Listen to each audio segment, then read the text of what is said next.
Hey, everybody. What's going on? Dalton from RetireFlo. You might have seen this from our email. You might have tuned into our Facebook group, Medicare Island. If you're not on there, you have to be a user of RetireFlo to join. So please do not hesitate to get signed up.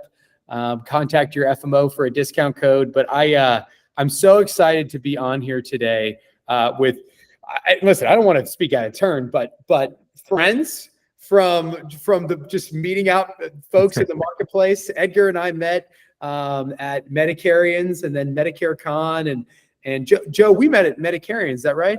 That's correct. We met at Medicarians. Yeah. Because of Edgar and his team. Yeah, and it seems to me that all roads lead to Edgar in some capacity. So it was inevitable. But it's only because my head is shiny, so it's just listen, gravitate. I don't know if you've seen my dad, but I am thankful. Okay, I saw your dad, and I'm like, these are my people. For those of you who don't know, my dad has a very similar haircut to Edgar, and I fight every day from sunup to sundown to make sure that I keep what I have. So it's a battle, but I'm fighting the same fight. Come on, man. It's still there, but barely. But I wanted to hop on here today because we at RetireFlo recently rolled out Spanish functionality. People use RetireFlo, agents use RetireFlo now, thousands of agents across the country to get to know their clients in advance of meetings. And I went to an agent training at a Topgolf in El Segundo with one of our partners. And I had an agent come up to me and say to me, Dalton, your RetireFlo is cool. I'd love to use it with my clients, but they all speak Spanish and it's not going to work. And I said, oh no, I'm from Columbus, Ohio. Not that we don't have a Spanish speaking community here, but it just wasn't something top of mind. And I was so embarrassed. So we went to the drawing board and built it. And now we have this feature set live for agents at no additional cost. And so I wanted to bring on some folks, leaders in our industry, to talk about their respective agencies, to hear about their agents in their communities. Why it's important to have somebody who speaks Spanish on your team, what maybe opportunity you're missing if you don't, especially if you're in a market like California or Florida or Texas or otherwise. But we've got two rock stars here. We've got Joe Quezada from QIA and Edgar Barrera from PGIA. Joe's in Florida. And Joe, remind me where in Florida you are? Orlando, Florida. Orlando, Florida, and Edgar's in Anaheim, California. Both of you guys have agents who serve all over your respective states, but would love to just hear a little bit about your background, how you got started in the business.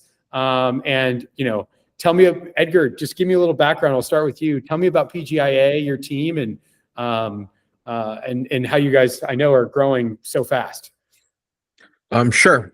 So I got started in Medicare by mistake, and I was actually referred into to United Healthcare by one of our current agents now. But at the time, he was just a friend, and so I've been doing Medicare since I was 18, 36 now, and started in the I think everyone at some point started it with a carrier. A lot of folks that I talk to, right? A lot of the majors, whether it be United or Humana, I loved it, and I had the opportunity at United Healthcare to become a trainer, and then I used to manage a team in the telesales environment, and then came out to the field and became a broker, and really liked it. Grew really fast as an agent in the first couple of years, and stopped selling, and then shortly after we started the agency. So now we're expanding a lot of states, have 4 offices, and can't complain. Yeah, and tell me a little bit about, for the folks who are tuning into this, about that transition that you made from, you talked about 2 transitions, 2 humongous ones that not every agent gets to make in their career. And you did it all before 36, which is pretty cool. So talk to me a little bit about that transition you made from captive to independent broker, and then from independent broker to managing an agency. I mean, how did that go? I know we all know it's because you wrote a lot of business and you're a rock star, but talk about making those jumps and how that looked and felt. Sure. I think that there are different motivations for getting into the agency world. I think for myself and my business partners, Juan and Will, we all were also in some capacity training and helping others. And that is a whole different skill and a whole different satisfaction, right? So although I did sell for, I sold full time for 3 years and my book of business grew to a little over 800. I thought, I was saving to start an agency and I always knew I wanted to help others. And at the time, I think we just had so many opportunities that it was a lot for even me to take in, or Juan or Will. And so for us, it's, well, what's the next step? And starting an agency seemed to be the next step because we knew we could help others, right? So it was more so I wanted to see other people doing what we were doing and maybe living the lives that we were doing. I will say this though, starting an agency is not, the money doesn't start flowing. You actually go backwards. So you're doing amazing as an agent, living the life, doing whatever you want, making money, and then you go to being broke, being stressed, not making money. Joe didn't experience. Couldn't agree. With QIA. Look at the grays in the beard. Look at the grays in the beard. Yeah. I actually had a full set of hair before I started an agency, guys. I used to braid it and everything, No, I'm kidding, but I'm kidding. But yeah, it's so I think that you need to go in with the mindset that it's something that you're doing not just for the financial reason that will come with time, but it's really, hey, I really want to help other folks, right? And that's why we did it. Yeah, well, that's very cool. Joe, tell us a little bit about QIA and how did you start when you were 18 too? I didn't know. Edgar, I didn't know you started when you were 18. Man, I wish I would have started at 18. I know. Man, I started when I was like 27. Wow. So I really started because my wife worked at Humana. So Joe, you've only been in the industry for 2 years. Is that what you're That's about right. That's about right. 2 years and a lot of gray hair. That's about it. So I started really in 2007 with Humana as a captive. Went really well. Enjoyed it. Decided to go broker.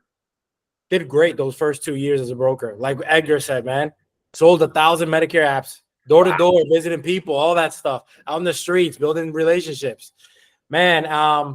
And the agency kind of just jumped on me. It wasn't something that I desired it. It was something that just jumped on me. And everyone's saying, you got the skills, you got this, you got the relationships. You start it, and at one point you realize, like, man, you are making a difference in people's lives. You are impacting them, and that's what's really gotten us to get to that next level. Is just say, hey, man, we're going to do this just to change as many people's lives as we can. Give them that opportunity to work from themselves so they can be their own boss and work as hard as they can and achieve the dreams that they want to achieve. No, that's very cool. And I think, I'm an online sleuth. I'm on these Facebook groups. I'm trying to be in touch with agents around the country.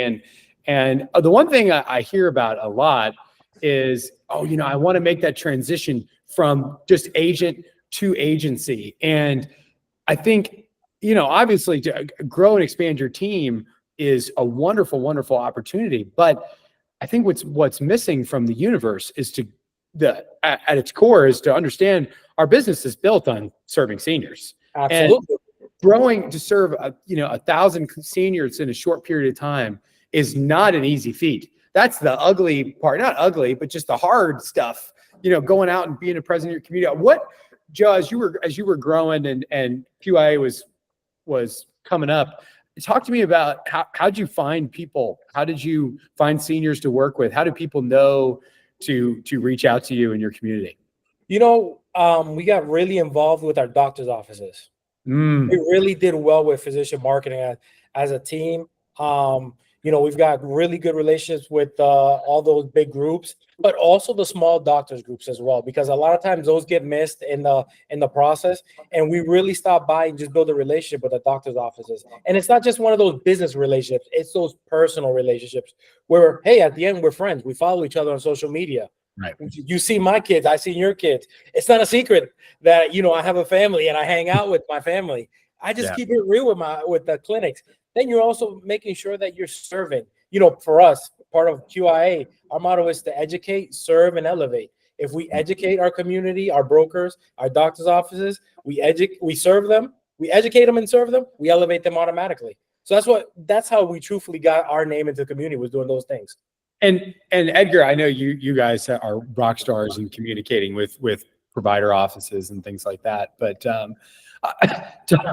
excuse me, talk to me a little bit about that discussion. You know, I think sometimes for Medicare agents, understanding that doctor's office is as a referral source, that just doesn't make sense off the rip. What do you mean?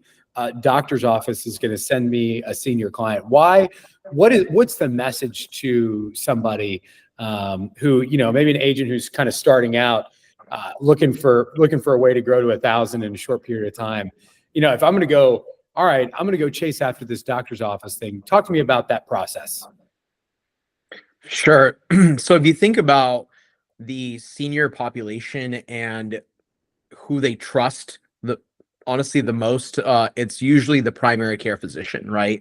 I know some agents think, oh, well, what if they have a heart condition, it's their heart doctor. It really isn't. It's always going to be the primary care doctor, right? And those primary care doctors are the key holders, you know, of these folks' healthcare. So I think that if you can build a relationship with a primary care office, that's how you scale and really grow, right? That's not an easy feat. It is probably one of the hardest things you can do as an agent, but it's some of the most rewarding ways to actually grow your business. And it's not just in terms of growth, in terms of retention as well. If you think about those, you know, anytime you're going to get a referral, whether it's from a doctor or one of your clients or whatever, it's usually a for sure sale, right? Because it's a referral. And if you have a relationship with that physician and their office and their staff, they're going to help you retain that client as well. Yeah. And no, you're 100% right. I've gone into these provider offices myself, and you guys can probably relate to this. You know, I think a lot of people are stopping in doctor's offices. There's prescription drug representatives, you know, salespeople, and that's a hard thing to introduce yourself. But the experience that I've had, and correct me if you guys have had something different, is when a practice manager or somebody who works at the front desk realizes, hey, this person isn't trying to sell me something. They're trying to add in many cases, no cost resource to them. You know, that's a warm and fuzzy discussion rather than, yeah. You know, I've even gone up to the folks at the front desk and people, you know, ask them at any doctor's office, do you get questions about Medicare? And they go, yeah. Because for seniors confused, they have a hard time getting in touch with the insurance companies. So they ask their doctor. Because you know why? Because they're exchanging their insurance card right there. Oh, do you know about this? Is this covered? You know, and so if you can pose yourself as the resource in that universe, I mean, like it's possible. You know, 1,000 in 2 years is not unheard of. You know, Dalton, what really helped was understanding how doctors make money. It's taking a care and an interest in their business at the same time. Yeah. When you take that care, they open up the doors for you, and they feel a lot more. They welcome you into their offices because they know that you care about them and that they're doing well as well. It's not just about you. Right. No, you're 100% right. And you can be such a value add to them, literally at no cost. I mean, you know, you become a doctor's best friend when you ensure that their patients remain in network, you know, because those seniors want to keep their doctor. They don't want to necessarily always move to a different plan where their family physician of 20 years is not a network. That's lame. That's what those, not to pick on Joe, but that's what Joe Namath's of the world is. They flip people into other plans and all of a sudden their doctor's out of the network. And so relying on that local agent is humongous. Joe, talk to me a little bit about the QIA team and how many of your agents are Spanish speakers. And then also talk to me about, if you had to guess, in the Orlando market, when you've got somebody coming in, how frequent is it that they speak Spanish? On our team, I'd probably say about 90 or 85 to 90% of our agents are Hispanics. Wow. Yes. That's crazy. It is a huge, and out of our clients, I know when I was an agent, 75% of my clients were Hispanics. Wow. And out of our agency, I'd probably say at this point, I'd go it's just as high as 75, 80% are at least Hispanic clients. It's just, it's necessary. There's no way for you to survive in the Central Florida area without being bilingual. It's Wow. just Yeah, what you need. that was what I was going to ask. Do you ever bump into scenarios where you meet with a senior client who tells you, I was going to work with this other agent, but they didn't speak Spanish, so I came to you? Absolutely. You know, you'll see them where they say, man, I just can't communicate, or I don't have that. I don't have you. Being Hispanic is also understanding the culture. You know, you've got to understand the culture when you're sitting at their house and they're cooking a meal for you at the same time. You got to eat. You just can't let it go by. You have to eat. There's no way you let that go by. It's disrespectful at that point. So you've got to understand the culture. You've got to be warm. Give them the hugs, the kisses as you walk in to their house. That's part of being part of the culture. Wow. You know, you have to be able to survive and adapt. Are you really getting meals, Joe? Yeah. Wow. Absolutely. They cook for you. Edgar, are you, is it just Joe's personality, or is this real? You know, so I haven't sold for over 10 years, but I will say my favorite part about being an agent was, to Joe's point, and it wasn't just the Hispanic clients. It was the Hispanic clients, my Filipino clients, you know, kind of a mix, right? My Persian clients would give me the really amazing teas, right? So I almost feel like it's part of the culture of the Medicare industry, but more so I would say with the different, you know, cultures, everybody has their thing. And with the Hispanic market, you walk into appointments and they're like, are you hungry? You know, and they want to make sure you're okay and fed, you know. Yes. and it's, if you say no, it's not a good thing. you gotta eat. So even if you're not hungry? Even if you're not hungry. I will say a couple times they gave me some spicy plates and I died inside a little bit, but I did it. Wow, that's remarkable. And you and I had talked, Edgar, when we were building this functionality, about what type of Spanish speakers there are. You know, I'm from Ohio. It's not that we don't have a Spanish speaking community here. Where I live, I don't bump into a lot of Spanish speakers. So talk to me a little bit about like the differences in written language. I heard you mention something on a call once where you mentioned to somebody, not that Colombian Spanish, this Spanish instead. So maybe I'm getting that wrong, but talk to me. I was probably making fun of Joe. Yeah, it could have been. Could have been. I will say, yeah, I mean, there is different, it's Spanish, but there is a lot of different words used, right? Some Spanish is more slow speaking, you know, talk more calmly like this. Other Spanish, it's so fast that I'm Hispanic and I don't know what they're saying. So, you know, and that sounds silly to say it out loud, but it is too fast and I just can't grasp it, right? So yeah, I would say there's probably a universal Spanish language that everybody gets, but then there is specific words within Puerto Rican, or I'm from Guatemala, and you don't necessarily use those all the time just because there's words that are more common to us, right? And okay, now I'm going to put a little scenario in front of you guys and jump in, whoever wants to answer it. But imagine somebody is 18, 19, 20, maybe just graduated college, 22, 23. They know that they want to work in a professional environment. They have heard about somebody in their community who sells insurance, maybe has heard a little bit about Medicare, but talk to them, and that person's in this scenario speaks Spanish. Talk to me about the opportunity that young person might have, and why that maybe they should consider a career in the Medicare space. Edgar, you want to go? Or you want me to take it? Go ahead, Joe. Man, I tell a 23-year-old, I was like, man, you've got the world at your hands. Why? You're great with technology. You're great with people. You know, and if you speak Spanish, you can communicate on all type of social media platforms with an entire community of Hispanics in variety of languages, English and Spanish, man. And you can serve them to their needs, because, you know, the Hispanic culture, we have a tendency to be a little bit needier as clients, but it's just because of the language barrier. They get a lot of stuff in English, and not all the carriers send things in their language. So at times they feel intimidated.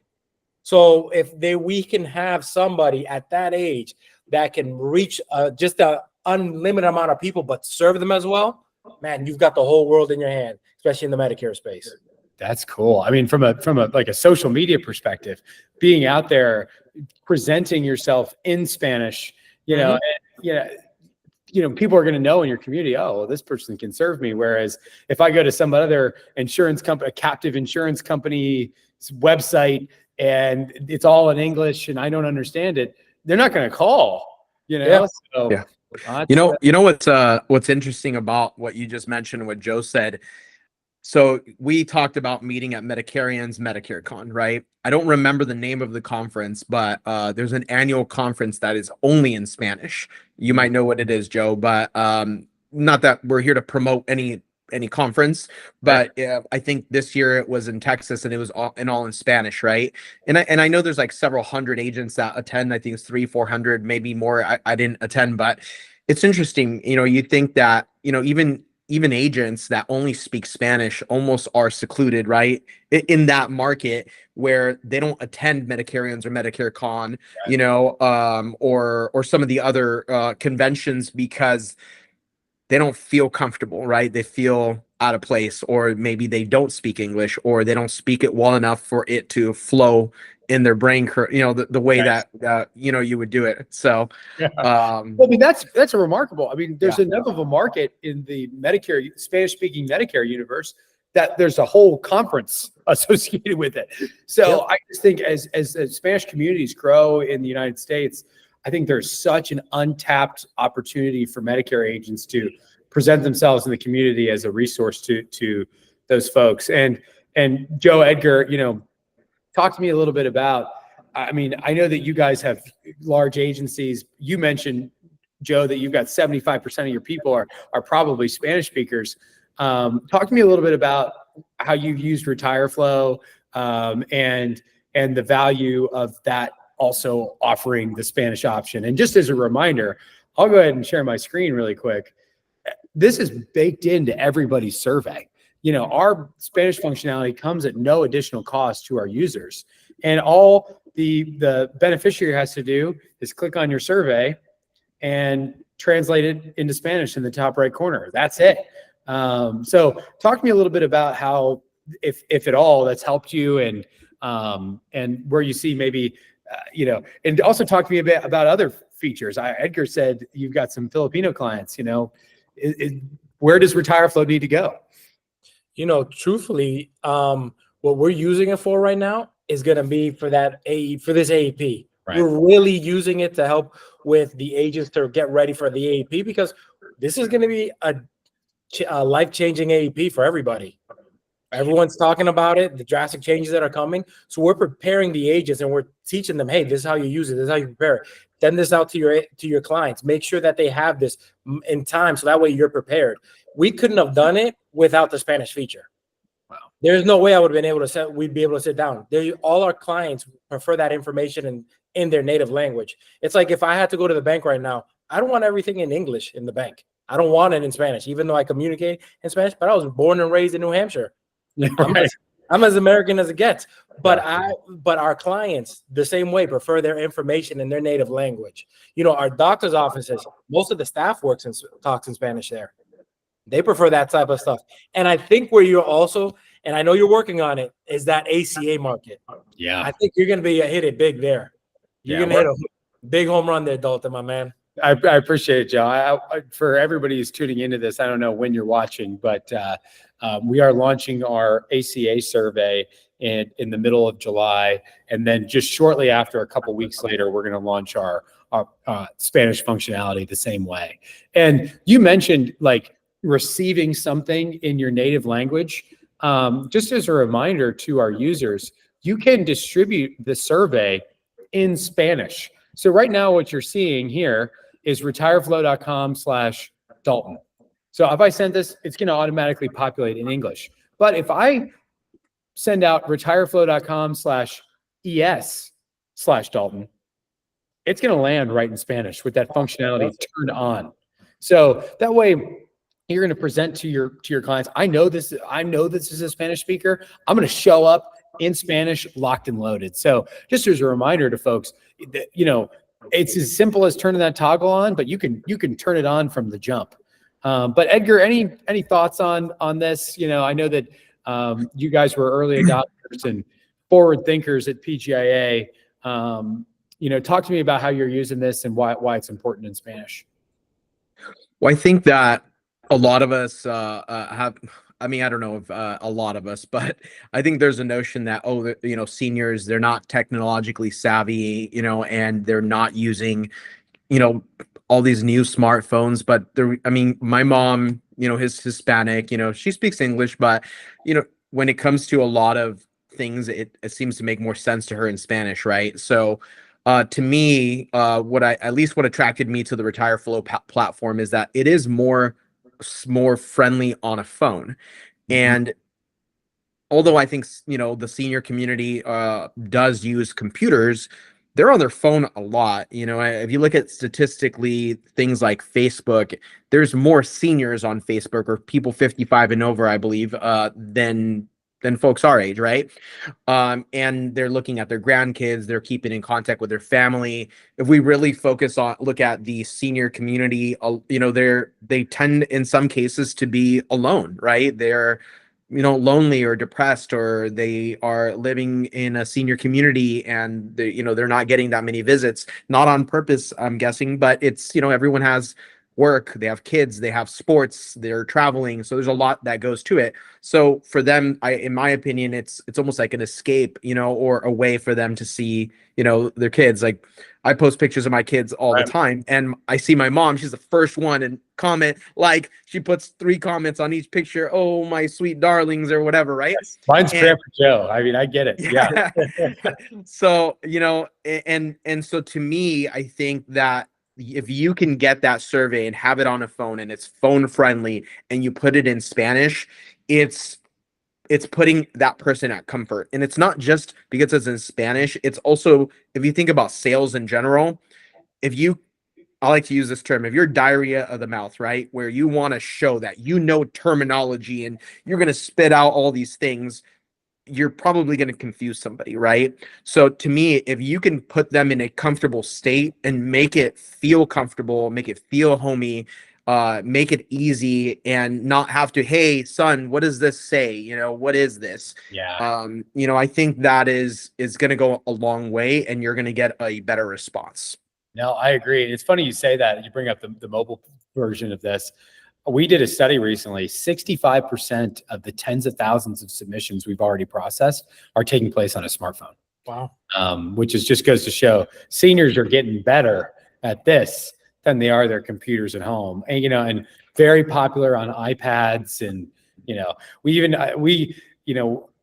can see generally large scale statistics about what devices are used. And we even occasionally get submissions taking place on a Kindle or, weird devices I've never heard of. But if it's got access to the internet, RetireFlo is going to look nice. So, but I can't thank you guys enough for having us on. These are 2 forward thinkers, leaders in the industry. If you are in Orlando, or if you're in the Anaheim area in California, and you're in the Medicare space, I don't want to speak for these guys, but reach out. These are professional people who have great agencies who help train people and to do, be better Medicare agents, be better ACA agents. It's an incredible opportunity in business to be in. And it's because of people like Joe and Edgar. So any parting words, guys? I just want to say thanks for hopping on. For me, man, thank you, Dalton, for what you do, man. This is game changing, truthfully, in an industry that has lacked change for a long time. Where it's just like, hey, just do your enrollments, do your everything on a computer, but you've changed this. You've changed the industry for the better. Thank you. Thanks, Joe. I appreciate it. I mean, for me, just obviously thank you, but I told you when I saw this, to me, it's just exciting to see our business grow. I mean, I've done Medicare over 18 years, right? And although I'm still pretty young, I feel like I'm one of the old guys in Medicare because I've done it a very long time and I've seen a lot, right? Over the years I've done this business. And yeah, I mean, I'll be honest, for me, I feel silly at times when I'm looking at all this technology because I'm not used to it. I'm used to filling out a paper app, faxing it, and doing an in-home appointment. And that's what I grew up with in this business. So when I see things like this, I'm like, I look at kind of the future of our business. And I think I told you this, Dalton. I'm like, people like you are the future. People like Joe, people like, everyone that I'm meeting, and everyone's starting to get more creative and do things that I think it's not just from a financial gain. It's like we're really trying to help people and help them figure things out on their own and provide the tools to help them do that. So for me, obviously, thank you, and I'm just excited to see what is coming up for our business. Yeah, we got some cool it's stuff fun. coming. Cool stuff coming and great opportunity. This AEP, Joe mentioned it earlier. It's going to be, if you're a Medicare agent, it's going to be crazy. But the agents who do well are going to get out ahead of it and get all their clients all the things they need to help their clients shop for plans well in advance. And you can use RetireFlo to do that. But Joe, so great to see you. Edgar, I can't wait to be your neighbor here in a couple of months. I have, for anybody who's tuned into this, I'm leaving Ohio and moving to California, which I'm very, very excited about. If I can find some time to do it. I'm honored to be your first friend in California. You say that, and then I'm going to be knocking at your door. But I appreciate it, guys. It's so good to see you, and thanks for everybody for tuning in. Have a good day. Thank you. Have a good one. Thanks, guys. Take care. Bye.